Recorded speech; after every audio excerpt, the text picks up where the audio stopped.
Madame, Monsieur, bonjour. Merci de nous rejoindre dans l'actualité. La coopération agéro-belge dans le secteur de la santé. Plus d'une cinquantaine d'opérations en chirurgie maxillofaciale réalisées grâce au jumelage entre l'hôpital d'El-Oued et l'hôpital universitaire pédiatrique en Belgique. Dans le secteur de l'habitat, les clés de 970 logements de type location-vente ont été remises ce week-end à leurs bénéficiaires dans la ville de La Alma, à Sétif. Et puis en terminant avec le rallye Touareg Automoto, 6e étape de la compétition hier, on fera ce matin le bilan du parcours des pilotes algériens. Bienvenue à tous. Tout d'abord, le président de la République, Abdelaziz Bouteflika, a adressé un message de félicitations au Premier ministre pakistanais Imran Khan à l'occasion de la fête nationale de son pays, dans lequel il a réaffirmé sa volonté d'intensifier les efforts en vue de consolider les relations d'amitié et de coopération entre les deux pays et de les hisser au mieux dans les intérêts des deux peuples frères. Santé et coopération agéro-belge dans le cadre d'un jumelage entre l'hôpital d'Al Alma et l'hôpital universitaire pédiatrique Reine Fabiola de Bruxelles en Belgique. Plus d'une cinquantaine d'opérations en chirurgie maxillofaciale ont été réalisées avec succès. Amal Barba. Cette intervention chirurgicale lourde a été réalisée avec succès sur un enfant souffrant de malformations maxillofaciales. C'est le fruit d'une coopération médicale fructueuse dans le cadre d'un jumelage algéro-belge. Le staff médical est composé de médecins d'El-Oued et de Sétif, ainsi que de l'hôpital Reine Fabiola de Bruxelles en Belgique. Nous avons réalisé 3 interventions délicates et d'autres plus simples. J'encourage les Algériens à se faire soigner dans les hôpitaux algériens. Ils n'ont pas besoin d'aller à l'étranger car les compétences existent bien chez nous.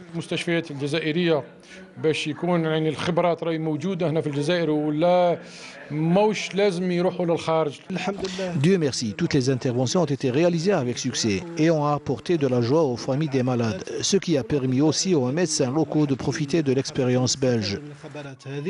Plus d'une cinquantaine d'opérations en chirurgie maxillofaciale a été réalisée avec succès dans le cadre de ce jumelage. J'ai l'occasion ici de travailler avec des gens qui ont une grande expérience, qui opèrent très très bien et qui sont en plus humainement extraordinaires. Avec des équipes locales qui, avec leurs moyens, arrivent à faire des choses extraordinaires. Les techniques évoluent de plus en plus dans tous les domaines, que ce soit en chirurgie, en médecine, en général, tout évolue. Que ce soit compliqué ou pas, le fait que ce soit compliqué, c'est juste une question d'entraînement. Nous avons pris en charge les malades souffrant de malformations maxillofaciales ainsi que des pathologies liées à la chirurgie plastique. En marge de ce programme de jumelage, des journées de formation médicale se sont tenues au profit des médecins. Habitat, les clés de 970 logements de type location-vente ont été remises ce week-end à leurs bénéficiaires dans la ville d'Al Alma. La cérémonie de remise des clés de ces logements situés à la nouvelle ville d'Ahwa Selm, à l'entrée est de la ville d'Al Alma, a été présidée par le chef de l'exécutif local en présence des autorités civiles et militaires de la wilaya. Nassima Imloul. La wilaya de Sétif connaît de nombreux programmes de logement prometteurs à travers ses différentes communes, notamment la formule ADL conçue selon des normes modernes et une architecture bien développée. À cet effet, 970 souscripteurs ont bénéficié de leur nouveau logement lors d'une cérémonie de remise des clés déroulée à la nouvelle cité d'Ahwa Salam à Al-Ulma. Dieu merci, après 6 ans d'attente et une longue souffrance, nous voilà bénéficiaires d'un logement décent. Aujourd'hui, nous avons réceptionné les clés de notre nouvel appartement. Je vous remercie. C'est un logement décent, digne et sincèrement bien conçu, avec toutes les commodités nécessaires. C'est avec ce nouveau tissu urbain et ce beau design réalisé dans la wilaya de Sétif par des bureaux d'études confirmés qui ont donné un nouvel aspect et une nouvelle dynamique architecturale que les autres communes de cette région seront dotées et feront la joie et le bonheur des habitants de la ville.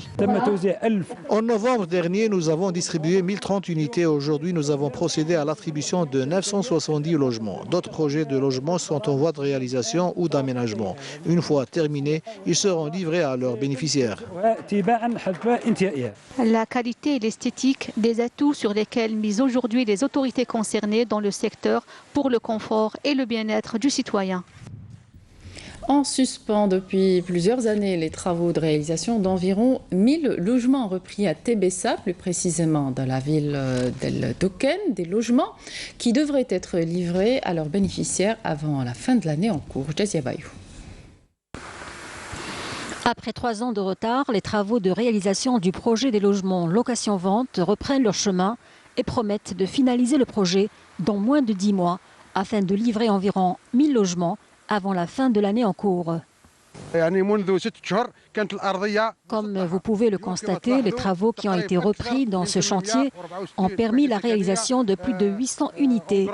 Et d'ici la fin de l'année en cours, nous arriverons avec cette même cadence à livrer environ 1000 logements location-vente.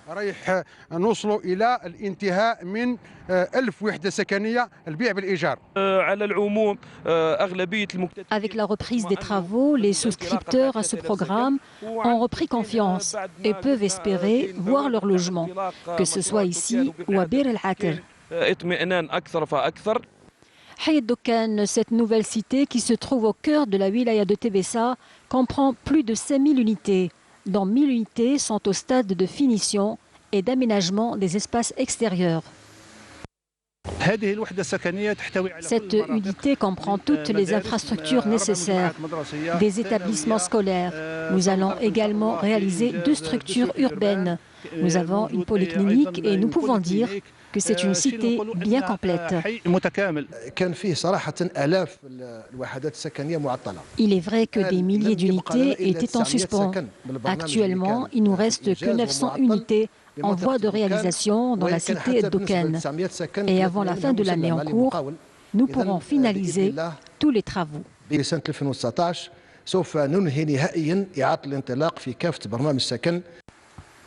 Selon les statistiques, nous pouvons considérer l'année 2019 comme étant l'année des grandes réalisations dans le domaine urbain. La wilaya de Saïda a bénéficié ces dernières années d'importants projets d'aménagement de la ville. Des travaux qui ont concerné les espaces verts et les lieux publics ont nécessité une enveloppe financière de 2,5 milliards de dinars. Mounana Al-Hamoudi. L'aménagement urbain et l'embellissement de la ville de Saïda, un programme visant à redonner un nouveau souffle à cette ville et dont les résultats commencent à prendre forme. L'éclairage public au niveau de la ville a été refait. Ces trottoirs ont été joliment ornés de dessins. Il faut que tout soit refait à neuf. L'éclairage, les trottoirs, mais surtout les espaces verts. Un programme prometteur qui a touché plusieurs communes à travers la wilaya et pour lequel une importante enveloppe financière et une main-d'œuvre qualifiée ont été assurées. La wilaya a bénéficié d'une enveloppe financière de 2,5 milliards de dinars. Les travaux d'aménagement ont concerné 33 quartiers de la ville et quelques communes de la wilaya. Nous comptons par ailleurs réhabiliter toutes les entrées et les sorties de la ville ainsi que les grands axes de la ville. Ce plan d'aménagement vise à améliorer le cadre de vie des citoyens, aussi bien dans les régions rurales que dans les quartiers de la ville. D'autres projets sont également en cours de réalisation. Le plus important concerne l'accès nord de la wilaya et qui permettra de redynamiser l'activité commerciale entre la wilaya de Saïda et les régions limitrophes.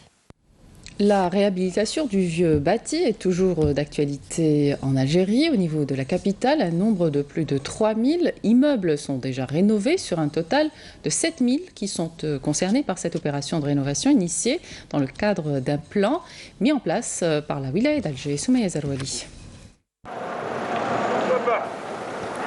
Dans le cadre de la mise en œuvre du plan stratégique de réhabilitation et de modernisation de la wilaya d'Alger, la rénovation et la réhabilitation du vieux bâti connaît une bonne cadence. Les travaux concernent les commodités, les espaces communs tels que les cages d'escalier, la réparation des ascenseurs, les terrasses ainsi que les façades extérieures. Plus de 3000 immeubles anciens ont été rénovés depuis 2014 sur l'ensemble de près de 7000 immeubles concernés par l'opération de réhabilitation et de modernisation. Cette opération ne concerne pas uniquement les immeubles d'Alger-Centre. Ce sont plus de 57 communes qui font partie de ce projet. Le taux d'avancement des travaux a atteint les 65%. Dans le cadre de cette opération, il a été procédé au remplacement des paraboles individuelles par des paraboles collectives et au changement de l'installation des climatiseurs en les alignant pour éviter la pause anarchique. Nous avons également formé des techniciens dans la réhabilitation qui ont été recrutés par les entreprises qui réalisent les travaux. Ce sont pas moins de 520 entreprises qui effectuent ces travaux de réhabilitation, ce qui a permis la formation de plusieurs techniciens ainsi que la création de nouveaux postes d'emploi. Nous sommes là pour apprendre les différentes techniques de réhabilitation des terrasses, des façades, ainsi que les cages d'escalier. Conserver le cachet original de l'architecture d'Alger lors de la modernisation de la ville, c'est aussi la motivation des responsables de ce projet. C'est là une grande opération de rafraîchissement du vieux bâti qui constitue un riche patrimoine à préserver. Direction Blida à présent, la wilaya est dotée de nombreux projets d'assainissement, l'objectif majeur étant d'en finir avec les problèmes de l'environnement. Des stations d'épuration d'eau usée sont réalisées et permettent la réutilisation des eaux usées pour l'irrigation agricole. Badia Amarni.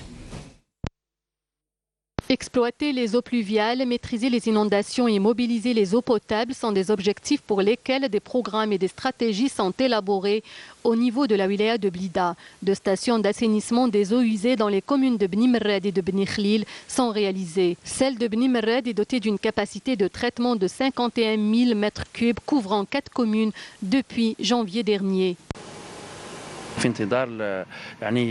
Nous envisageons d'augmenter la capacité de traitement de ces stations d'assainissement. Cela permettra de faire face aux problèmes de l'environnement et de mettre un terme au rejet des eaux usées directement dans les rivières. La wilaya a bénéficié d'un autre projet doté d'une enveloppe financière de l'ordre de 2,8 milliards de dinars. Il s'agit de traiter 220 km de réseau d'eau usée au niveau des différents quartiers et des groupements urbains pour éradiquer les maladies à transmission hydrique et protéger la wilaya des inondations en traitant 44 rivières. Il est également attendu la réception d'une autre station d'épuration à la fin du mois de mars prochain. Elle sera dotée d'une capacité de traitement de 61 000 m3 par jour. Elle traitera les eaux au niveau de 7 communes, dont une partie de Bouinen. La particularité de cette station est le traitement tertiaire, ce qui nous permettra la réutilisation de ces eaux traitées pour l'irrigation agricole. D'autres projets de ce genre sont initiés à travers différentes autres communes de Blida, à l'exemple du traitement des eaux usées au niveau de la nouvelle ville de Bouinen.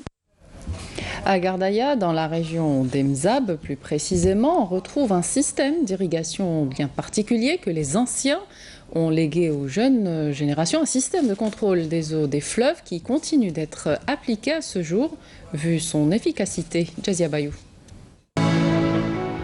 C'est un système d'irrigation bien spécial, un héritage ancestral que les Mozabites ont bien voulu préserver au fil des siècles. Il s'agit du système de contrôle des eaux des fleuves.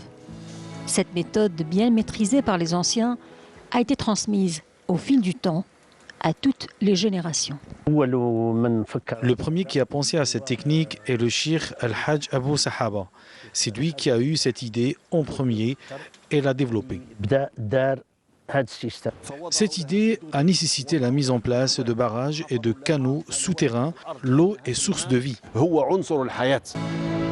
Connue sous l'appellation de la ville du réseau, la région d'Emzab est connue pour ses multiples rivières et ruisseaux, ce qui a conduit les habitants à construire plusieurs barrages pour contrôler le mouvement des eaux afin de préserver leurs terres de toutes les éventuelles inondations.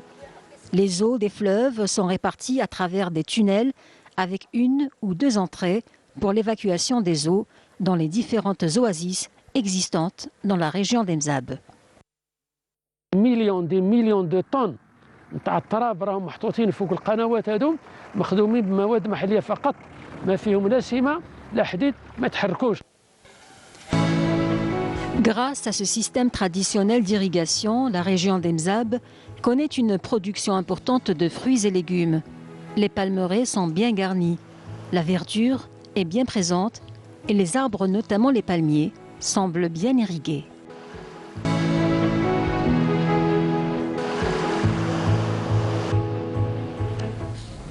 Au plan sécuritaire, un détachement de l'armée nationale populaire, en coordination avec les éléments de la gendarmerie nationale, a saisi jeudi 21 mars à Sebdou, dans la wilaya de Tlemcen, un véhicule touristique chargé d'une grande quantité de kifs traités, s'élevant à 150 kg, et a arrêté un individu se trouvant à bord.